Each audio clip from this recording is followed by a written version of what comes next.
Bismillah al-Amna al-Aqdas. In the name of God, the most impregnable, the most holy. I said I wouldn't make any more podcasts. Technically, I'm not really making a interview podcast. I just uploaded one last night from October.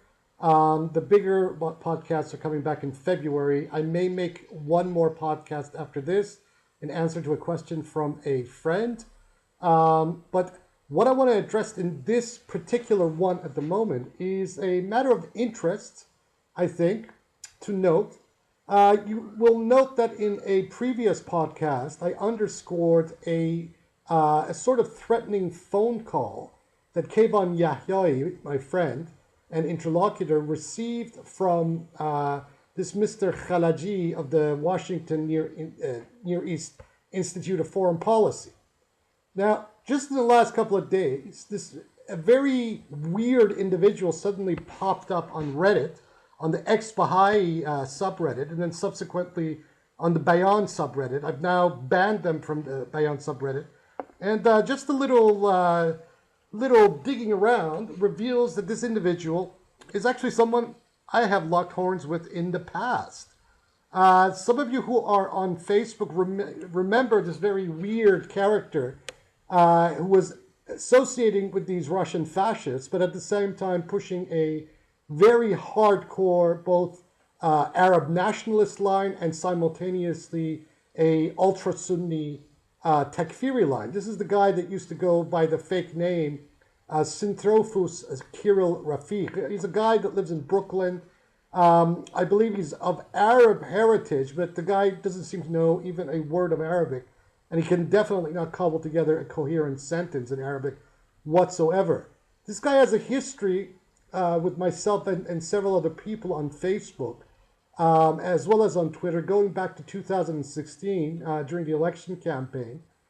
This guy is a troll on steroids, and an ID thief, and an all-around online criminal, you know, of the type that these days one is quite used to coming out of the bowls of the internet. But anyway, I found it quite interesting that just only a few days after the last of those bigger podcasts was uploaded, the one between myself, Kayvan Yahyai, and Siam Akzan, suddenly this guy pops up on first the Bahai subreddit and starts to pick a fight with some of the people there under one alias.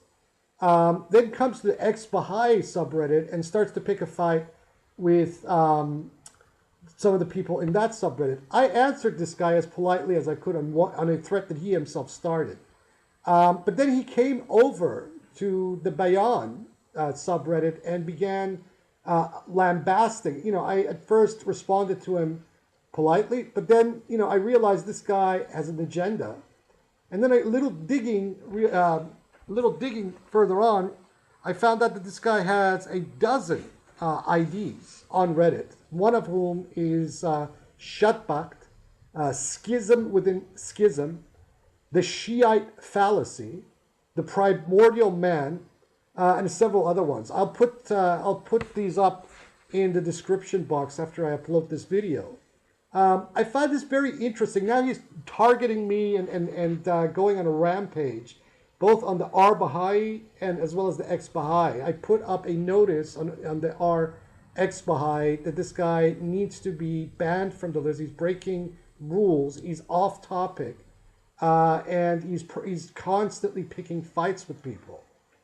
And but I know the reason why he's there. I know the identity of who this guy is. He is indeed the same guy in Brooklyn, New York, who went by the fake name of Syntrophous Cyril Rafiq.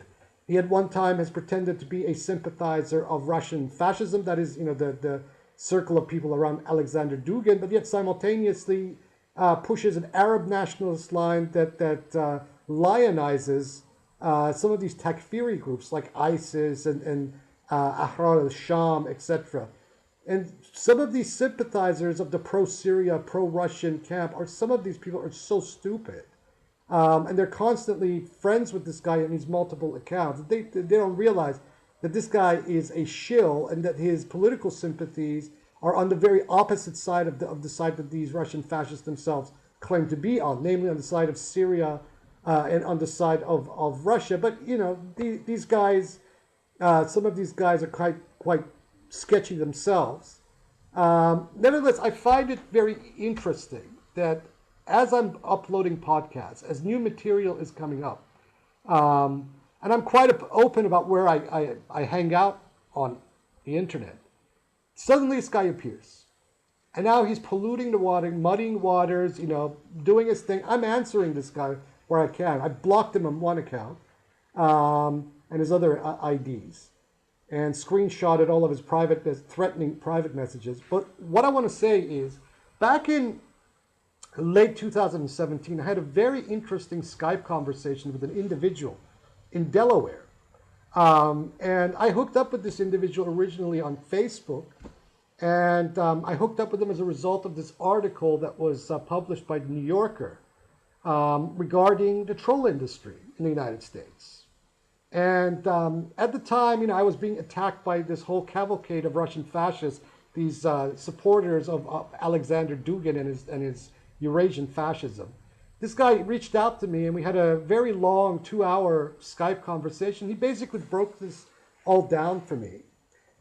First, by admitting that he had actually been a professional troll, that he worked in for a company, a corporate entity, back during 2011 to about 2015, that basically paid him to harass people on the internet. And he disclosed that this is a thriving industry in the United States, and that it has been around as an industry since pretty much the year 2000. And he instanced and put his finger on the election of 2000 and that whole debacle in Florida between George W. Bush and Al Gore. And I found that's quite interesting that he actually traces the history of this thing all the way back then. He said to me that law enforcement agencies in the United States no longer engage in this kind of online surveillance, that they actually contract out to these companies. And apparently they are sprawling all over North America, between Canada and the United States, not just the United States. And that, you know, if a certain client wishes somebody on the online harassed or gang stalked, they will actually go to these companies. They hire you, you know, just like any business transaction. You pay these companies, and they assign one or more individuals to basically troll, harass, and engage in what, at least in the European jurisdiction, is considered to be criminal activity and criminal stalking. This particular individual on Facebook, whose most recent account I took down about a month and a half ago, goes by this weird kind of Russian Greek-sounding name of Syntrophous Rafiq. I have traced this guy to Brooklyn, New York, and it does seem to me that he is probably an expat Arab. He's got some very extremist political views that kind of nestle in between jihadism, Islamism, and Arab nationalism. He is an Iranophobe. He hates Iranians, and he is a Shia-phobe on steroids. And this guy is a menace, and he has menaced friends of mine that he has trolled on Twitter and elsewhere. He is an anti-Semite, at least that's what he pretends to be.